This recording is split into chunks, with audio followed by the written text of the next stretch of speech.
நம்ம நீங்கள் பார்க்க போகிற படம் பார்த்தீங்கன்னா PK one of the best movie of India and lifetime ஒரு டைம் வச்சு பார்க்க வேண்டிய ஒரு படம். பிகாஸ் இந்த படத்தில் ஏற்கனவே எப்போ ரிலீஸ் ஆன படம்டாம், ரொம்ப வருஷத்துக்கு ரிலீஸ் ஆன படம்டாம். பட் இந்த படம் ஆல்வேஸ்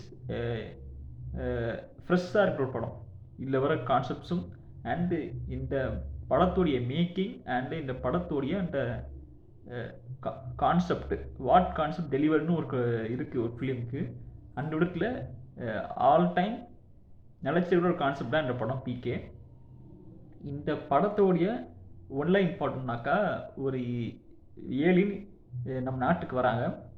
அந்த ஏலியன் பார்த்தீங்கன்னாக்கா அவன் திருப்பி அவங்க கிரகத்துக்கு போகிற ஒரு கீயை மிஸ் பண்ணிடுது. அதுக்கப்புறம் அது இப்படி போகுது, இந்த நம்ம நாட்டுடைய அந்த ஒரு கலாச்சாரத்தை இப்படி பார்க்குது.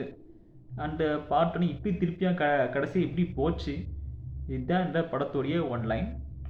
அண்டு அந்த ஒன்லைனில் ஒரு லவ் ஸ்டோரியும் இருக்கும். நீங்களே இந்த யாரெல்லாம் பார்த்தவங்களுக்கு இது தெரியும், பார்க்காதவங்களுக்கு ஒரு நீங்கள் டெஃபினெட்லி மஸ்ட் வாட்ச் அந்த மூவி. நீங்கள் பாருங்கள்.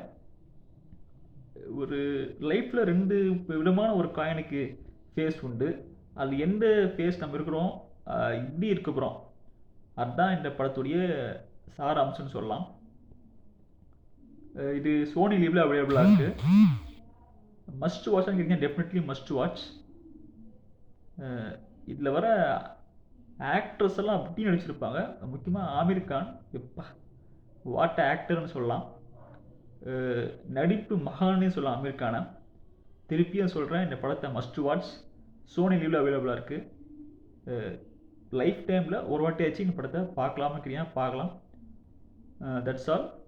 Don't forget to subscribe my channel. Thank you.